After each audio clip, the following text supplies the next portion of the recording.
Muito bem, pessoal, nós vimos na explanação anterior o estudo da cavidade nasal.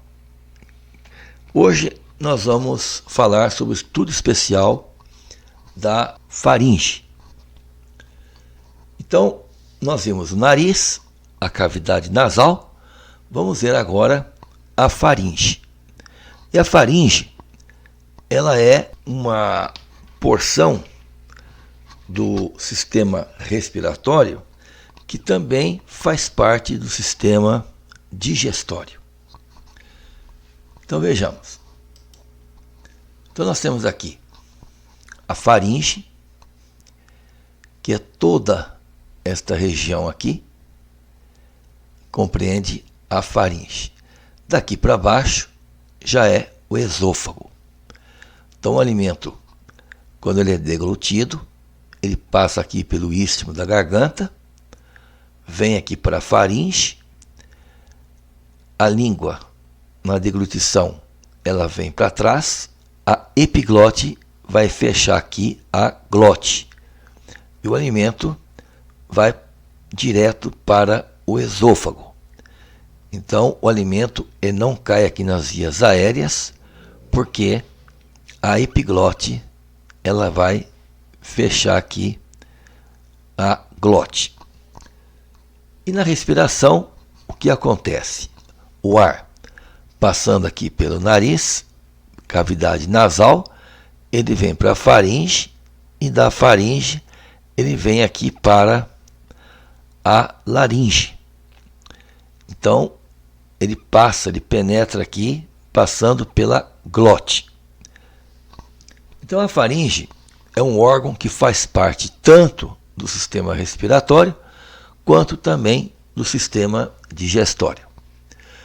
É um canal músculo-membranoso, formado por estrias, que promove um movimento peristáltico, quando o indivíduo vai deglutir. A faringe, ela se comunica com o nariz, aqui na parte superior, com a cavidade nasal, através da rinofaringe, aqui pela coana, do lado correspondente.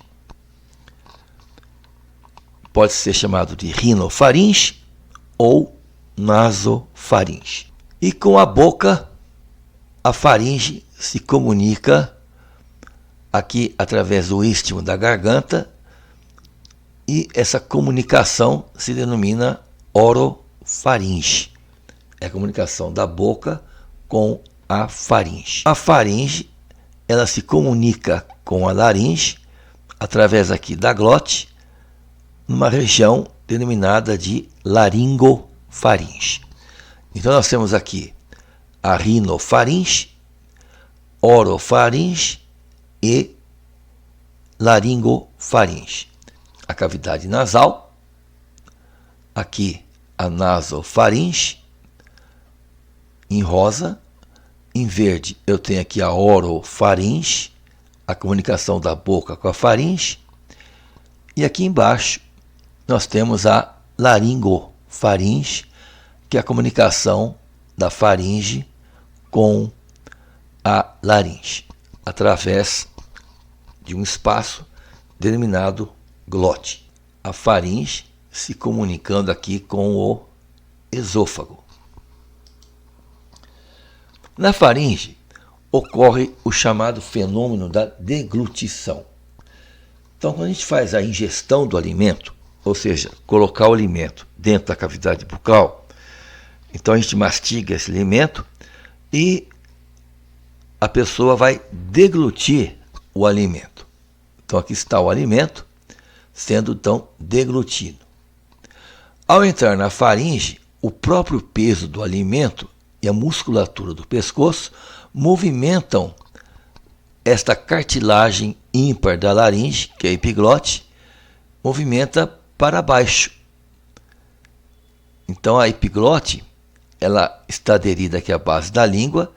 Então na hora da deglutição, a língua ela se movimenta para trás, fazendo com que a epiglote também se movimente para trás, fechando aqui a glote. O próprio peso do alimento e a musculatura do pescoço movimentam então a epiglote para baixo, tapando então a entrada da glote. Em seguida, o alimento desce para o esôfago. Vejamos a anatomia da faringe. Ela se localiza verticalmente à frente da coluna cervical. Então a faringe está aqui, ela está à frente da coluna cervical e atrás da cavidade nasal. Olha aqui a cavidade nasal, ela fica atrás da cavidade nasal, da cavidade bucal e da laringe, desde a base do crânio até o bordo inferior da sexta vértebra cervical. Continua embaixo com o esôfago. Olha aqui o esôfago, que é uma espécie de vestíbulo que faz comunicar, por um lado, a cavidade bucal com o esôfago. Por outro lado, a cavidade nasal com a laringe. Forma. A forma da faringe é de um funil irregular. Então ela tem a forma de um funil irregular, largo na parte superior e muito dilatado na sua porção média, em vizinhança com o ocioide. Está aqui o ocioide. Então aqui está uma dilatação nesta região. E ela vai se estreitando aqui embaixo, quando ela se comunica aqui com o esôfago. Dimensões da faringe. Quando a faringe está em repouso, o seu comprimento médio é de 15 centímetros, em média. Quando a faringe ela fica contraída, a sua extremidade inferior eleva-se e o seu comprimento diminui cerca de 3 centímetros. O diâmetro transversal da faringe mede de 4 a 5 centímetros ao nível da parte média da faringe. Das fossas nasais, 4 centímetros, e ao nível dos grandes cornos do osso hioide, diminui gradualmente de cima para baixo e não mede mais que 2 centímetros na sua extremidade inferior, aqui nesta região. A faringe ela é aberta desde a sua extremidade superior até a laringe.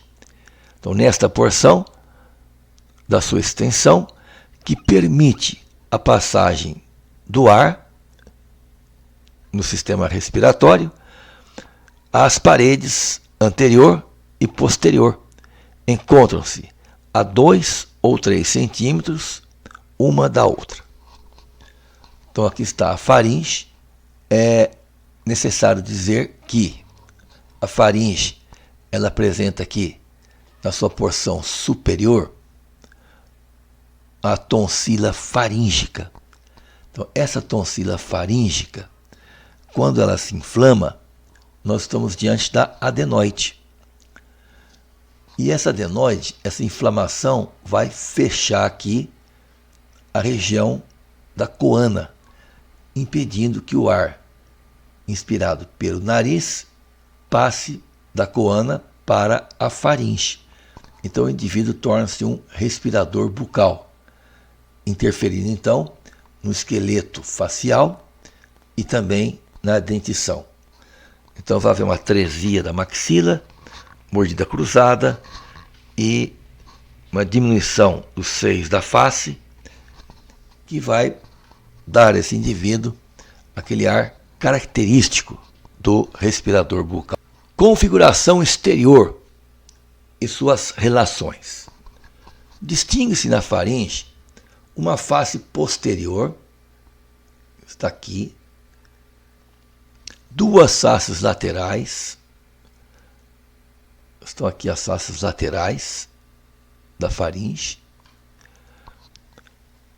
e 2 extremidades, nós temos aqui uma extremidade de um lado, no caso direito, e temos a extremidade do outro lado, do lado esquerdo. À frente, a faringe não possui superfície exterior, pois confunde-se de cima para baixo com a cavidade nasal, a cavidade bucal e a laringe. Face posterior.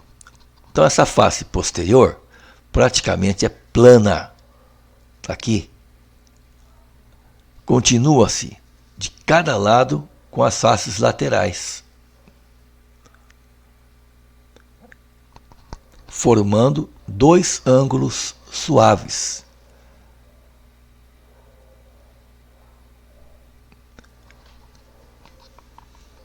Os ângulos da faringe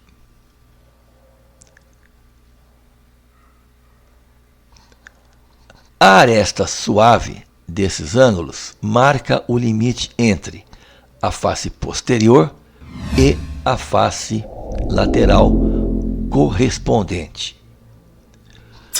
A face posterior relaciona-se com o espaço retrofaríngeo, compreendido entre a faringe e a frente, a aponeurose pré-vertebral, atrás e os septos sagitais dos lados. Faces laterais da faringe. As faces laterais inclinam-se para a frente. Aqui está a face lateral. Inclinam-se para a frente e para dentro, desde os ângulos da faringe até o seu limite anterior. Então, essas relacionam-se de cima para baixo com o bordo posterior da lâmina interna da apófise pterigoide do esfenoide, com o ligamento ptérigo maxilar, com a extremidade posterior da linha miloioidea, localizada lá na face medial do corpo da mandíbula, e com a face lateral da base da língua, com o grande corno do osso hioide. Então, aqui está o osso hioide. Então, aqui está o grande corno do osso hioide. Com o ligamento tireoioideo lateral e com o bordo posterior das lâminas laterais da cartilagem tireoidea. Olha aqui, a cartilagem tireoidea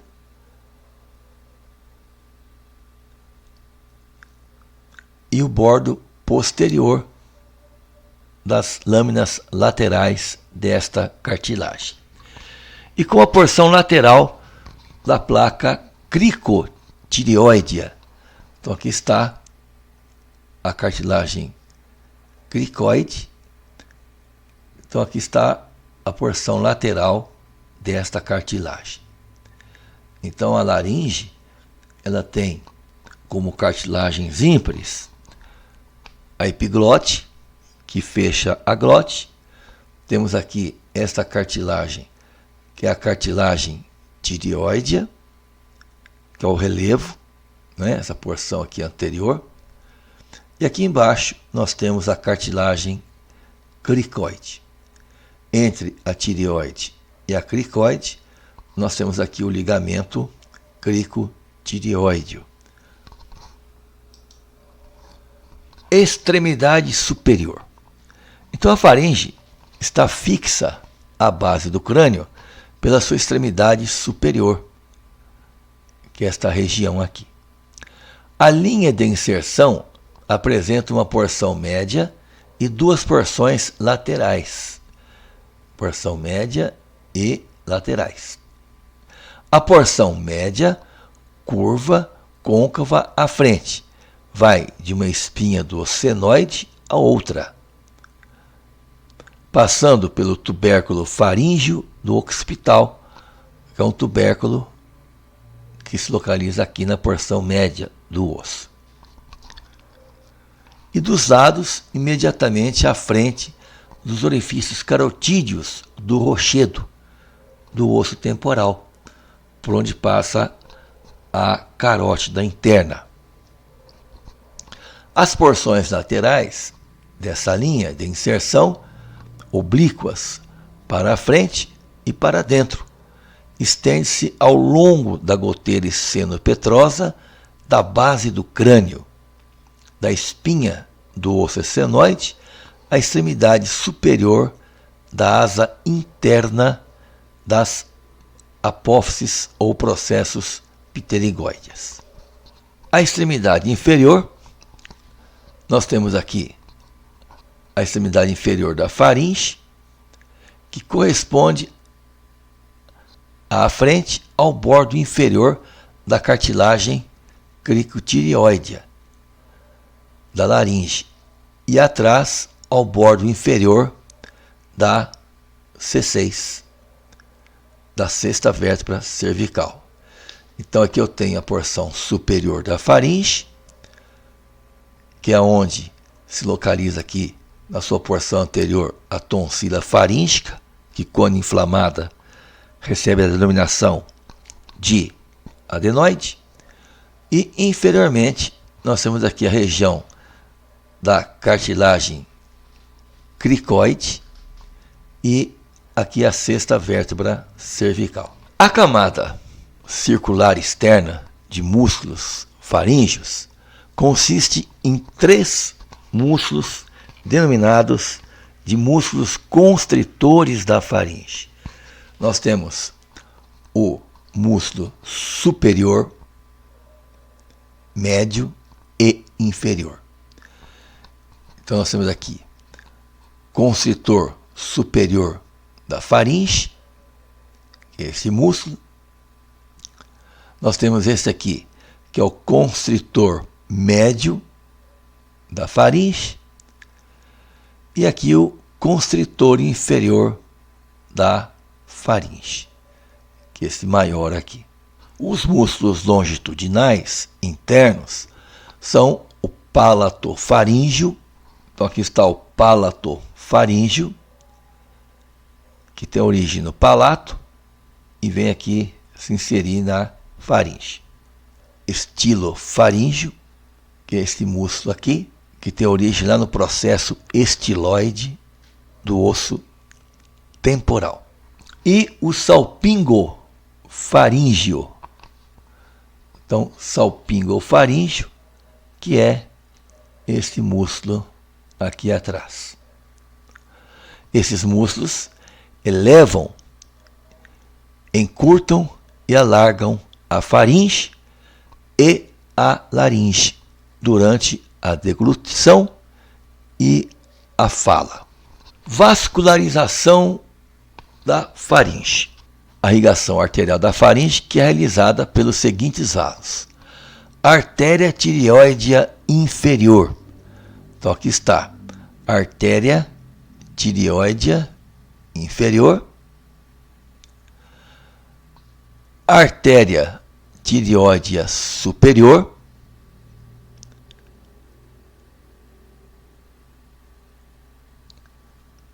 artéria faríngea ascendente. Então vejam, a artéria tireoidea inferior é ramo do tronco tireocervical. A artéria tireoidea superior e a artéria faríngea ascendente são ramos da carótida externa. Olha aqui a carótida externa, que é um ramo aqui da carótida comum. Temos aqui a carótida externa e aqui a carótida interna. E também alguns ramos da artéria maxilar. Veja aqui a artéria maxilar. Esta artéria é um ramo terminal da carótida externa. Então a carótida externa, na altura da ATM, da articulação temporomandibular, ela se bifurca, dando seus ramos terminais, que é a artéria maxilar, que é uma artéria importantíssima, porque ela vai irrigar dentes, palato, mucosa da cavidade bucal, músculos.